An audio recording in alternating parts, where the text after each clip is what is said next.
Tonight, dozens of friends and family members of 33-year-old Houston area influencer Janae Gagne gathered at Terry Hershey Park to say goodbye. Police say the woman was murdered late last month by a man who somehow got into her apartment and strangled her. The apartment was eerily quiet when Mark Gagnier kicked down his daughter's door that Sunday afternoon in August 2021.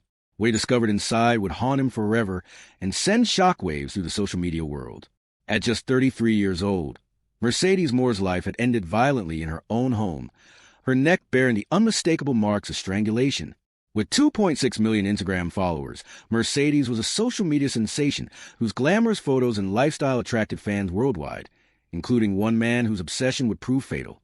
This is the story of how Kevin Alexander Cordo, a complete stranger from Florida, became so fixated on Mercedes that he traveled over 1,000 miles to track her down and murder her. An Instagram model with more than 2 million followers is found murdered in Richmond. And tonight, police say they don't know, or don't rather have a motive, but the suspect is dead too. Our Grace White is following the case. Her name was Miss Mercedes Moore. At least that's what she goes by on Instagram, where she has more than 2 million followers. Her real name, Janae Gagnier, now dead at 33. Welcome to True Crime Station, where we examine disturbing true crime cases with the respect and thorough analysis they deserve. If this is your first time here, please subscribe and hit the notification bell. Your support helps us continue sharing these important stories and honoring victims like Mercedes who deserve to be remembered. Born Janae Gagnier on January 24th, 1988, in Houston, Texas, the woman who will become known worldwide as Mercedes Moore grew up in a working-class neighborhood on the city's south side. Her parents, Mark Gagnier and Janetta Grover, raised her alongside her siblings in a tight-knit family that valued hard work and ambition. Those who knew Janae during her childhood remember a vibrant, outgoing girl who wasn't afraid to dream big. She excelled in school, particularly in creative subjects, and showed an early interest in fashion and photography. After graduating from high school, Janae briefly attended college but found herself drawn more to the creative industries than traditional academic pursuits. She worked various jobs in retail and customer service while pursuing her interest in modeling and photography on the side. The Houston modeling scene in the late 2000s and early 2010s was competitive but offered opportunities for aspiring models willing to hustle. Janae began working with local photographers, building relationships within the industry, and gradually developing the skills that would serve her well in her later career. Janae's transformation into Mercedes Moore began around 2012 when she started taking social media more seriously as a platform for building her brand. The name Mercedes Moore wasn't chosen randomly. It represented the luxury lifestyle she aspired to and the sophisticated image she wanted to project. Initially, her Instagram account featured professional photos from modeling shoots, glamour shots, and carefully curated lifestyle content. She understood intuitively what many influencers would later learn through trial and error, that social media success required consistency, quality content, and authentic engagement with followers. By 2014, Mercedes had begun to gain serious traction on Instagram. Her follower count grew from hundreds of thousands, then tens of thousands. What set her apart from many other aspiring influencers was her understanding of her audience and her willingness to engage genuinely with her followers. She responded to comments, shared behind-the-scenes content, and created a sense of intimacy that made her followers feel connected to her life. The growth wasn't accidental. Mercedes studied successful influencers, analyzed what content performed best, and continuously refined her approach. She invested in high-quality photography, worked with professional stylists, and treated her Instagram account like the business it was becoming. As Mercedes' following grew, so did her opportunities. Brands began reaching out for partnerships and sponsored content. She worked with fashion companies, beauty brands, and lifestyle products, earning money through affiliate marketing and sponsored posts. Her rates increased as her audience grew, and she began to command significant fees for promotional content. The key to Mercedes' success was her ability to make luxury seem attainable while maintaining an aspirational quality. She showcased designer outfits, expensive restaurants, and exotic travel destinations, but she did so in a way that made her followers feel they were along for the journey rather than excluded from it. By 2016, Mercedes had amassed over 500,000 followers, and her income from social media partnerships was substantial. She used this success to invest in her future, purchasing real estate, designer items that she could feature in content, and professional services that helped her maintain her image. Mercedes was also strategic about her public appearances. She attended industry events, parties and gatherings where she could network with other influencers, celebrities, and potential business partners. Photos from these events often appeared on her Instagram, showing her mingling with well-known rappers, athletes, and other celebrities. Her fashion sense became increasingly sophisticated as her budget allowed for higher-end pieces. She became known for her love of colorful wigs, which became something of a signature look. Each wig color and style was carefully chosen to complement her outfits and create visually striking photos that would stand out in followers' feeds. Mercedes made a decision that would significantly impact her career and income. She joined OnlyFans. The platform, which allows content creators to charge subscribers for exclusive content, was still relatively new but growing rapidly. OnlyFans gave Mercedes complete control over her content and income. The income from OnlyFans was transformative. As Mercedes' fame and income grew, so did her awareness of the potential dangers that came with online visibility. She began receiving messages from fans that crossed the line from admiration to obsession. Some followers would comment on every post within minutes of it being published. Others would send lengthy direct messages professing their love, and a few made concerning statements about wanting to meet her in person. Mercedes confided in friends and family about these interactions. Her father, Mark Gagnier, was particularly concerned about her safety. My monthly conversation is, "Janae, you have all these followers. Some probably because they love you, some because they like your look, some more crazy and some obsessed," he later told reporters. She began limiting the personal information she shared online. While she continued to post content from restaurants, events, and locations around Houston, she became more careful about not revealing her exact location or daily routines. She avoided posting in real time from locations near her home and was selective about the background details visible in her photos. In 2020, Mercedes made the significant decision to move to a gated community for enhanced security. She chose the Cortland Apartments at Waterside Estates in Richmond, Texas, about 30 miles southwest of Houston. The complex featured 24-hour security, gated access, and a sense of privacy that made her feel safer. Mercedes also began varying her routines and being more cautious about predictable patterns. She would sometimes post content from different locations on different days, making it harder for anyone to track her movements. She avoided posting about future events or plans until after they had occurred. Despite her glamorous online presence, those who knew Mercedes personally described a very different person behind the camera. The woman who projected constant excitement and luxury on social media was actually quite private and family-oriented in her personal life. She valued quiet time at home, enjoyed cooking, and maintained close relationships with her family and a small circle of longtime friends. Mercedes was particularly close to her father, Mark, and her sister, London. Family gatherings often included Mercedes cooking for everyone, a passion she rarely showcased on social media. Her relationship with her father was especially strong. Mark Gagnier had supported his daughter's career from the beginning, even when he didn't fully understand the social media world she was navigating. Financially, Mercedes was far more conservative than her online image suggested. While she enjoyed luxury items and experiences, she was also saving and investing for the future. She had plans to launch her own fashion line, was exploring opportunities in reality television, and had expressed interest in eventually transitioning away from social media to focus on other business ventures. While Mercedes was building her empire and taking precautions to protect herself, Kevin Alexander Cordo was watching from nearly 1,000 miles away in Florida. The 34-year-old lived a life that couldn't have been more different from Mercedes' glamorous existence. Neighbors describe him as quiet and mostly keeping to himself, with few social media accounts and minimal online presence. Accordo's background painted a picture of an ordinary man with no criminal history or obvious red flags. He worked sporadically in various jobs, lived alone, and seemed to lead an unremarkable life. Friends and acquaintances would later express shock at learning about his actions, saying they never saw any signs of the obsession that was consuming him. But behind closed doors, Accordo had developed an intense fixation on Mercedes Moore that went far beyond typical fan behavior. He was one of her millions of followers across multiple platforms.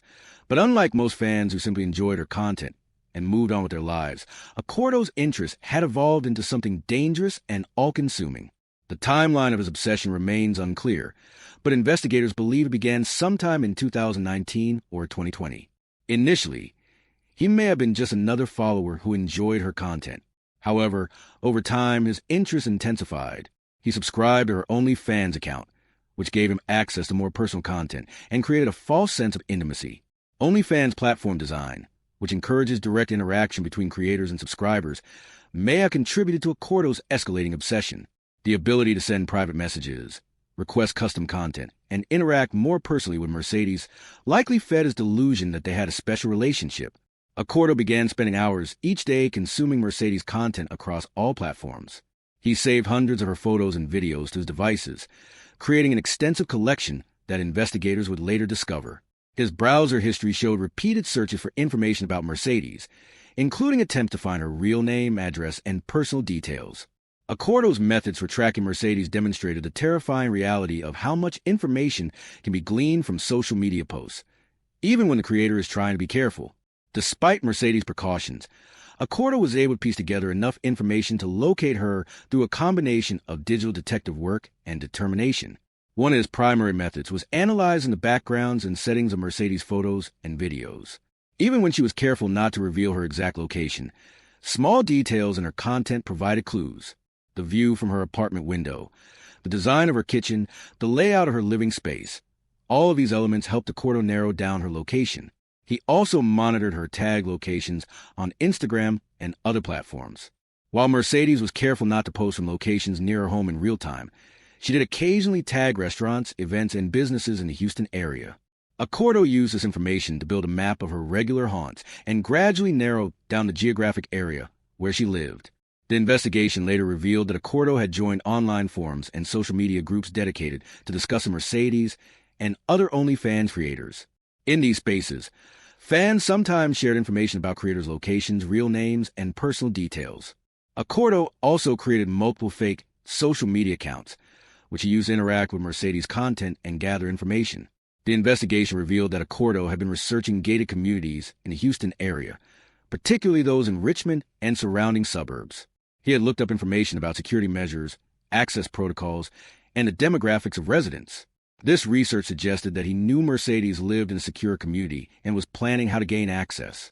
In late August 2021, Accordo's obsession reached its deadly conclusion. After months or possibly years of digital stalking, he made a decision to travel from Florida to Texas to find Mercedes in person. The planning for this trip was methodical and chilling in its single-minded purpose. Accordo rented a car rather than using his own vehicle, suggesting he had given some thought to avoiding detection. He brought minimal personal belongings, no extra clothes, no return ticket, no hotel reservations. This lack of preparation for an extended stay suggests he may have already decided that this would be a one-way trip.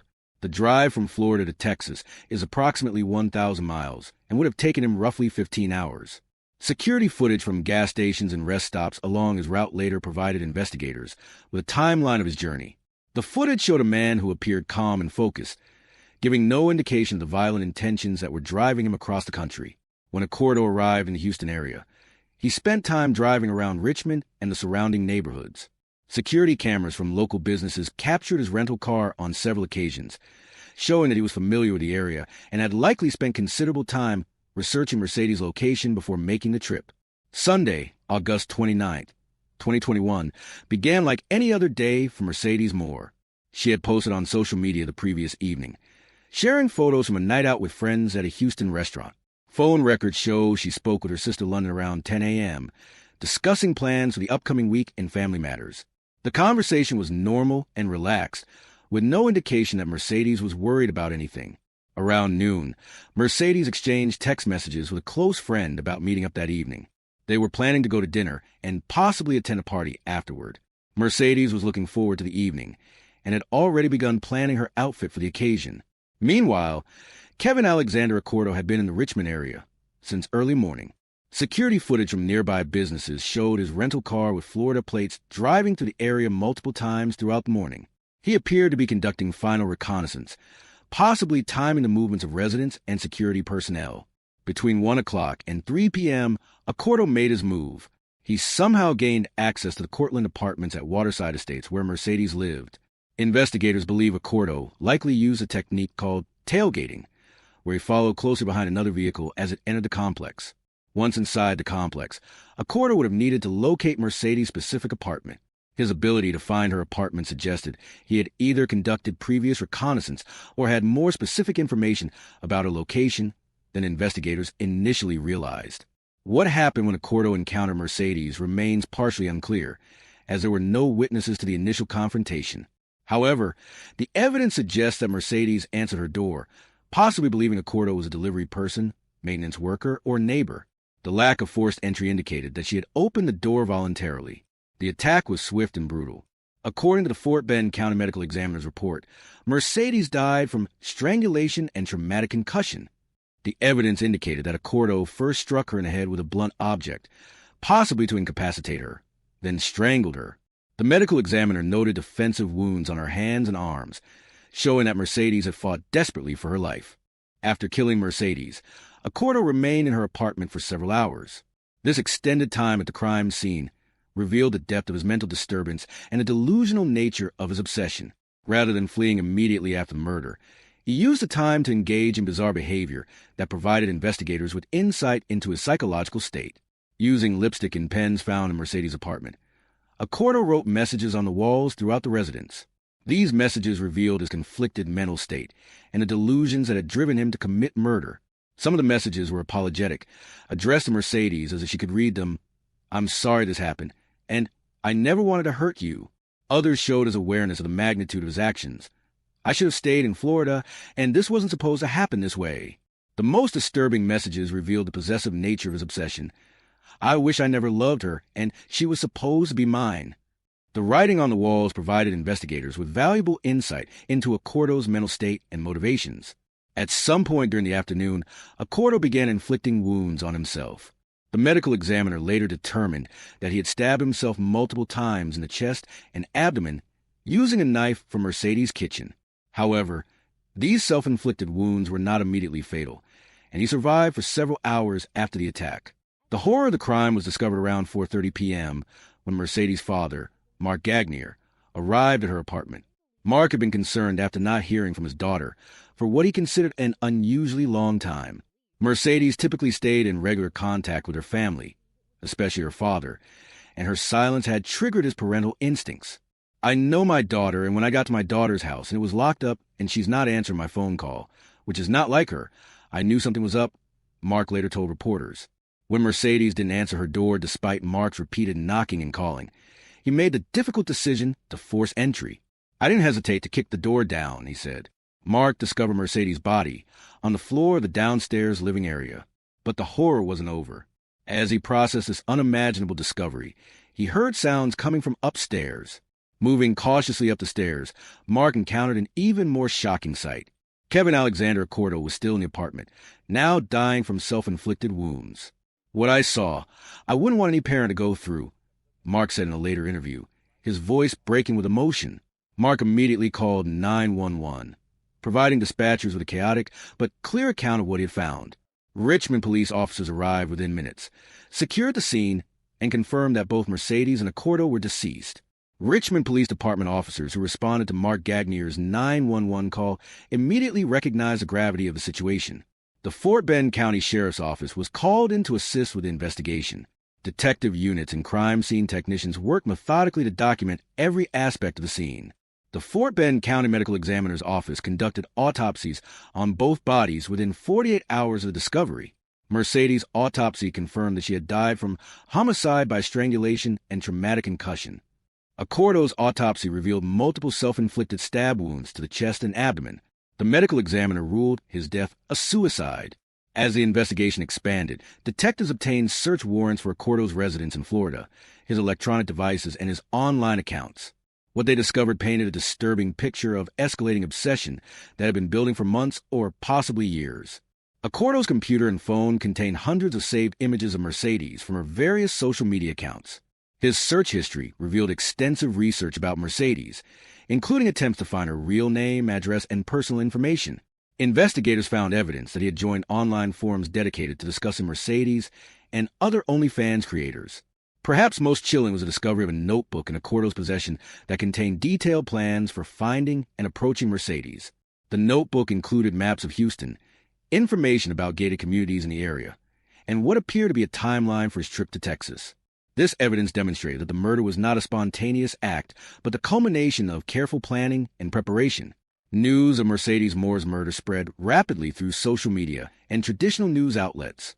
Her millions of followers woke up to reports that the woman whose glamorous lifestyle they had followed and admired had been brutally murdered by an obsessed fan. The shock reverberated through the influencer community and beyond. Fellow content creators, particularly women in the OnlyFans and Instagram modeling space, expressed both grief and fear. Many shared their own experiences with stalking and harassment, revealing how common such behavior was in their industry. The murder highlighted the very real dangers that came with online fame and the vulnerability of content creators who shared their lives with millions of strangers. Celebrity supporters and fellow influencers posted tributes to Mercedes across social media platforms. Cardi B, who had followed Mercedes on Instagram, posted, "So sad and disgusting. A beautiful life taken too soon. Sending prayers to her family." The influencer community began discussing safety measures more seriously. Many creators started limiting the personal information they shared, invested in security systems, and some even hired personal protection. Platform companies faced renewed pressure to address stalking and harassment on their services. For Mercedes' family, the loss was devastating and incomprehensible.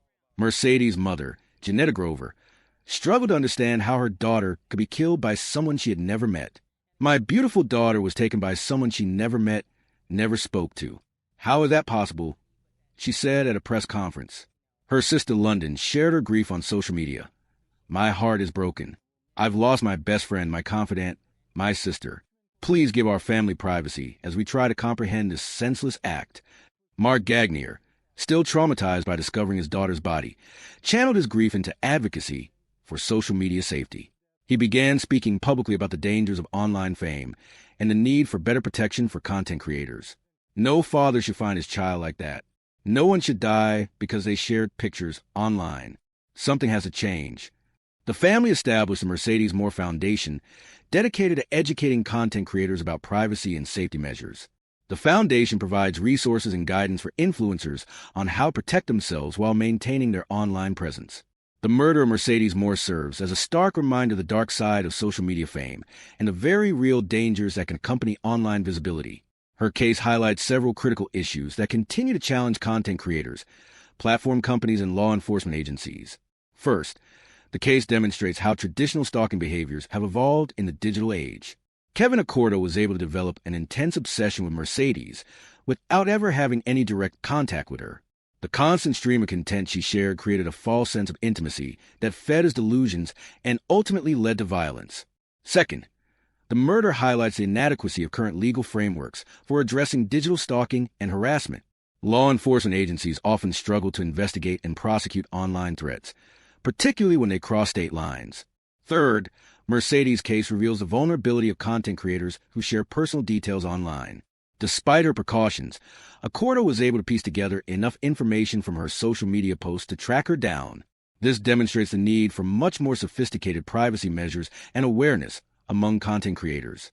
The tragedy also raises questions about the responsibility of social media platforms to protect their users. While companies like Instagram and OnlyFans have implemented some safety features, critics argue that these measures are insufficient given the scale of the problem. The murder of Mercedes Moore represents more than just a single tragic crime. It's a wake-up call about the realities of life in the digital age. Her story forces us to confront uncomfortable truths about online fame, parasocial relationships, and the vulnerability of those who share their lives with the world through social media. Mercedes was more than her Instagram feed or her OnlyFans account. She was a daughter, sister, and friend whose life was cut short by someone who couldn't distinguish between an online persona and a real human being. Her family's grief, her community's shock, and the fear felt by fellow content creators all serve as reminders of the human cost of digital age violence. As we continue to navigate the evolving landscape of social media and online fame, Mercedes' story must serve as a catalyst for change. Whether through improved platform safety measures, stronger legal protections, or better education for content creators, her death should not be in vain. The questions raised by her murder remain relevant today. How do we balance the desire for online connection with the need for personal safety? What responsibility do platforms have to protect their users? How can law enforcement better address digital age threats? This tragic story serves as a crucial reminder about the importance of online safety in our interconnected world. If you found this analysis valuable, please subscribe to True Crime Station for more in-depth true crime coverage that honors victims and examines the broader implications of these cases. What safety measures do you think are most important for content creators in today's digital landscape? Share your thoughts in the comments below, and let's continue this important conversation about protecting those who share their lives online.